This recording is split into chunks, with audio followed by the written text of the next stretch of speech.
అహల్యకి అర్ధరాత్రి ఆకలవడంతో కిందికి వెళ్ళి చైర్ వేసుకొని పైకెక్కి సున్నుండల డబ్బా తీసి తింటూ కొడుకుతో కబుర్లు చెప్తూ ఉంటుంది అహల్య. మెలకు వచ్చిన గౌతమ్ బెడ్ పైన అహల్య లేకపోవడంతో అహల్య గారెక్కడా అని ఇల్లంతా వెతుకుతూ కిచెన్ దగ్గర మాటలు వినబడడంతో అక్కడికి వచ్చి అహల్య మాటలని వింటూ ఉండిపోతాడు. అహల్య సున్నుండ తింటూ తన కడుపుపై చెయ్యి వేసుకొని, గౌతమ్ గారు చాలా గ్రేట్ నాన్న, మనకి ప్రత్యక్ష దైవం గౌతమ్ గారు, మనమెక్కడా తనెక్కడా, అసలు ఎవరు ఎన్ని చెప్పినా కూడా మన చెయ్యిని వదలలేదు. గౌతమ్ గారు మనకు చేసినట్టు ఆ దేవుడు కూడా చెయ్యడేమో. ప్రత్యక్ష దైవం గారు మనకి గౌతమ్ గారంటే ఏం చేసినా ఆయన రుణం తీర్చుకోలేం నాన్న అని అంటూ గౌతమ్ని పొగిడేస్తున్న అహల్య మాటలు వింటాడు గౌతమ్. ఇక అలా అహల్య మాట్లాడుతూ తింటూ ఉండగానే గౌతమ్ అక్కడి నుండి వెళ్ళిపోబోతూ తన చెయ్యి తగిలి అక్కడున్న షో పీస్ కింద పడిపోతుంది. అమ్మో, ఏదో సౌండ్ అయింది, నేను ఇలా అర్ధరాత్రి పూట తినడం చూస్తే బాగోదు అని అనుకొని ఎవరు వచ్చారా అని అటువైపుగా హాల్లోకి నడుస్తూ ఉంటుంది అహల్య. అహల్య తనని ఎక్కడ చూసేస్తుందో అని పరుగు పరుగున పైకి వెళ్ళి సోఫాలో పడుకున్నట్టు యాక్టింగ్ చేస్తూ ఉంటాడు గౌతమ్. ఇక అక్కడ ఎవరు లేకపోవడంతో పిల్లి కావచ్చు అని అనుకొని సున్నుండ బాక్స్ని మళ్ళీ పైనే పెట్టేసి చైర్ కరెక్ట్గా పెట్టేసి పైకి వస్తుంది. ఇక పడుకున్న గౌతమ్ని చూస్తూ, అమ్మయ్య గౌతమ్ గారు పడుకున్నారు, నేను కిందికి వెళ్ళి తిన్న విషయం తెలీదు, లేదంటే ఒక్కదానివే ఎందుకు వెళ్ళావు, నన్నెందుకు లేపలేదు అని మళ్ళీ నన్ను తిట్టేవారు అని అనుకుని అహల్య వెళ్ళి బెడ్ పైన పడుకుంటుంది. గాఢ నిద్రలోకి జారుకుంటూ ఉంటుంది అహల్య. అహల్య పడుకుందని కన్ఫర్మ్ చేసుకున్న గౌతమ్ కళ్ళు తెరుస్తాడు. అహల్య దగ్గరికి వెళ్ళి అహల్యని చూస్తూ ఒక నిట్టూర్పు వదిలి బెడ్షీట్ కప్పేసి వచ్చి మళ్ళీ పడుకుంటాడు గౌతమ్. ఇక తెల్లవారేసరికి అహల్య నిద్రలేస్తుంది. గౌతమ్ సోఫాలో ముడుచుకొని పడుకొని ఉంటాడు. అహల్య తన బెడ్షీట్ని మడతేసి తిరిగి చూసేసరికి అక్కడ టేబుల్ పైన ఫ్రూట్స్ అండ్ నట్స్ ఇంకా జంతికలు అన్ని రకాల తినుబండారాలు ఉంటాయి. అవి చూసి అది షాక్ అవుతుంది అహల్య. ఇవేంటి, రాత్రి లేవు కదా, ఇప్పుడు ఇక్కడున్నాయేంటి అని అనుకొని గౌతమ్ దగ్గరికి వెళ్ళి నిలబడి, అంటే రాత్రి నేను కిందికి వెళ్ళి తిన్న విషయం గౌతమ్ గారికి తెలుసన్నమాట, అందుకనే రాత్రికి రాత్రే నాకేమీ చెప్పకుండానే ఇవన్నీ నాకు అవసరమైనవన్నీ తీసుకొచ్చి ఇక్కడ పెట్టారన్నమాట అని అహల్య అనుకుంటూ ఉంటుంది. మనసులోనే గౌతమ్ని పొగిడేస్తూ ఉంటుంది.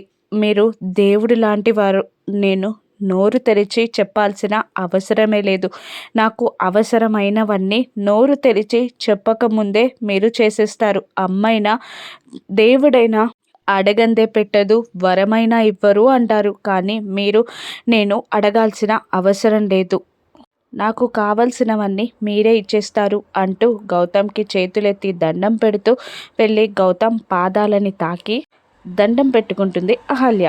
అతిథిని పెళ్ళి వద్దని అనడానికి ఎలాగైనా ఒప్పించాలి అని అనుకుంటుంది బలంగా అహల్య. ఇక గౌతమ్ అహల్య ఇద్దరు కలిసి అతిథి ఇంటికి బయలుదేరుతారు. ఇక హడావుడిగా కార్ దిగి లోపలికి వెళ్తూ ఉంటారు గౌతమ్ అహల్యలు.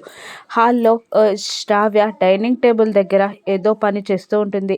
కంగారుగా వచ్చిన గౌతమ్ అహల్యని చూస్తే, అన్నయ్య ఏంటి ఇంత సడన్గా వచ్చావన్నయ్య అని అడుగుతుండగా, ఏం లేదమ్మా అని చెప్తూనే, అతిథి ఎక్కడుంది అని అడుగుతుండగా, పైన తన రూమ్లో ఉందన్నయ్య అనగానే పైకి పరిగెడతాడు గౌతమ్. ఏమైంది వదినా అని అడుగుతూ ఉంటుంది శ్రావ్య. అప్పుడు ఏం లేదమ్మా, అతిథితో చిన్న పనుంది అని అంటూ అహల్య కూడా పైకి పరిగెడుతుంది. అతిథి అని అంటూ రూమ్లోకి సరాసరిగా వెళ్ళిపోతాడు గౌతమ్. ఏంటి నువ్వేంటి ఇక్కడ, ఆయన రూమ్లోకి వచ్చేటప్పుడు డోర్ నాక్ చేయాలన్న మేనర్స్ లేదా నీకు అని అతిథి కసురుతూ ఉంటుంది. నీతో ఇంపార్టెంట్ విషయం మాట్లాడాలి అతిథి అని అంటూ ఉంటాడు గౌతమ్. నీతో నాకు మాటలేంటి, నువ్వు చెప్పేది నేనెందుకు వినాలి, నువ్వు చెప్పిన మాటలు చాలు, నేను విన్నది చాలు, ఇక నాకు అవసరం లేదు, నువ్వు ఇక్కడ నుండి వెళ్ళు అంటూ సోఫా నుండి లేచి అక్కడున్న బుక్స్ని సర్దుతూ ఉంటుంది. అతిథి నీతో మాట్లాడాలతి, అతిథి కాస్త కుదురుగా ఒకచోట నిలబడు అని అంటుండగా ఏం మాట్లాడతావు ఇంకా అని అంటూ ఉంటుంది అతిథి. లేదు, నువ్వు ఈ పెళ్ళి చేసుకోవడానికి వీల్లేదు ఇంద్ర, నీకు కరెక్ట్ కాదు, నీ ప్రొఫెషన్ అతని ప్రొఫెషన్ వేరు అంటూ ఉండగా నీ ప్రొఫెషన్ నా ప్రొఫెషన్ ఒకటే, మన ఇద్దరం సెట్ అయ్యామా అని అడుగుతూ ఉంటుంది అతిథి. ఇంద్ర నీకు కరెక్ట్ కాదు అంటూ ఉండగా నీకన్నా 100 పాళ్ళు బెటర్ ఇంద్ర అని అంటూ ఉంటుంది అతిథి.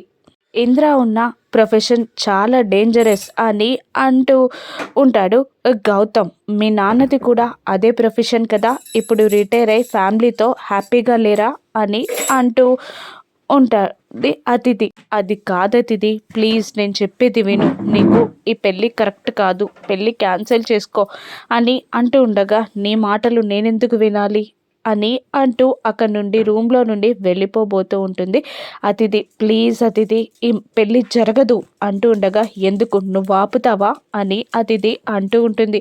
నువ్వు ఆనందంగా ఉండలేవు అని గౌతమ్ అంటూ ఉండగా నా ఆనందానికి అడ్డుపడేదెవరో బాగా తెలుసు, నువ్వు పెళ్లి చేసుకోలేదు, ఇంద్రాన్ని పెళ్లి చేసుకునైనా ఆ ఇంటి కోడల్ని కావాలి అనుకుంటే నువ్వు ఆపేస్తావా అని అతిథి అక్కడి నుండి వెళ్ళిపోబోతూ ఉంటుంది. అహల్య మనసులో ఎలాగైనా అతిథికి నిజం చెప్పాలి అని అనుకొని వెళ్ళి లెటర్ రాయడం స్టార్ట్ చేస్తుంది అహల్య. నీకు జరిగిందేంటో తెలీదు అతిథి, ప్లీజ్ అని అంటూ బ్రతిమిలాడుతూ ఉంటాడు గౌతమ్. కిందికి వెళ్తుంది అతిథి. అహల్య రూమ్లో కూర్చొని ఆయన ఈ పెళ్ళి ఎందుకు వద్దంటున్నారో తెలుసా అతిథి, ఇందిరాగారు చనిపోయి కొన్ని నెలలవుతుంది, అందుకే ఆయన ఈ పెళ్ళొద్దంటున్నారు. మళ్ళీ నువ్వు పెళ్లి పీటల పైన ఒంటరిగా అవమానాలు పడడం ఇష్టం లేక ఆయన ఈ పెళ్ళి వద్దంటున్నారు. ఇందిరాగారు బ్రతికిలేరు, చనిపోయారు అని లెటర్ రాసి అతిథికి కనబడేలా అక్కడ బుక్లో పెడుతుంది అహల్య.